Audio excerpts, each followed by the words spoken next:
Today, I want to talk about something many people avoid talking about addiction. Not as a crime, not as a failure, but as a human struggle. Addiction does not begin with bad intentions, it begins with curiosity, with pressure, with pain, with the desire to escape, to fit in, or to feel better just for a moment. No one wakes up one day and decides, I want to lose control of my life. Addiction grows slowly, quietly, and often invisibly.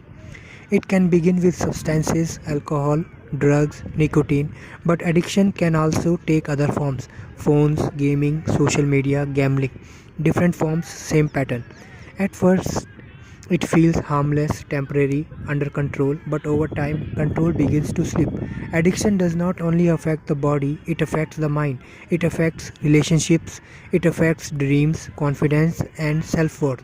It changes how people think, how they act, how they see themselves. One of the most dangerous lies about addiction is the belief that it only happens to weak people. That is not true. Addiction does not choose based on strength, intelligence, or background. It affects students, professionals, families, and communities.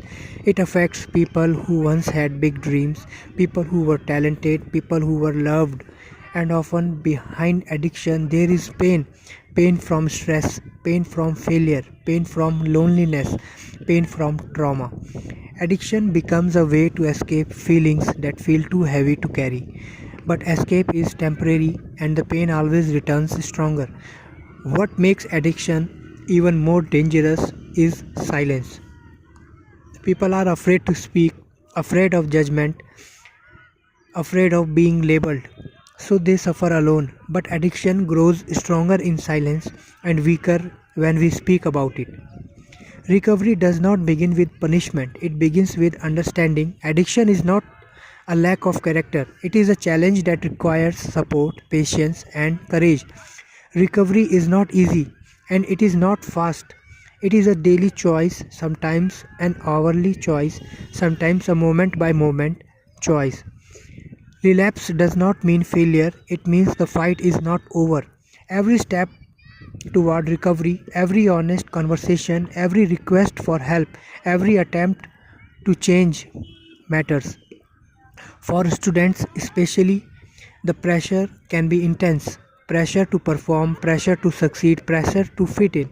In moments of stress, it may feel tempting to numb the mind or escape reality, but temporary relief often leads to a long term damage. Your future is too valuable to be traded for a moment of escape. True strength is not pretending everything is fine. True strength is asking for help. Talking to a teacher, a parent, a counselor, a friend. Help is not weakness, help is wisdom. As a society, we must change how we see addiction. Instead of asking what is wrong with this person, we should ask what happened to this person. We must replace judgment with compassion, punishment with support, silence with conversation. Prevention starts with awareness, with education, with honest dialogue. It starts with teaching young people how to manage stress, how to deal with failure, how to ask for help. It starts with building environments where people feel safe to speak without fear of shame. To anyone listening today who is struggling with addiction, you are not broken, you are not alone, and you are not beyond help. Recovery is possible, healing is possible, change is possible. It may not be easy, but it is worth it. Your life has value. Your story is not over. Your future is still yours. And to those who are not struggling personally, be kind, be aware, be supportive. Your words may save someone. Your understanding may give someone courage. Your presence may make someone feel less alone. Addiction takes away control, but hope restores it. With awareness, compassion, and support, we can break the cycle.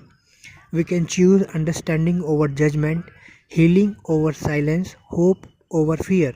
Let us speak, let us listen, let us support because recovery begins when someone believes that change is possible. Thank you.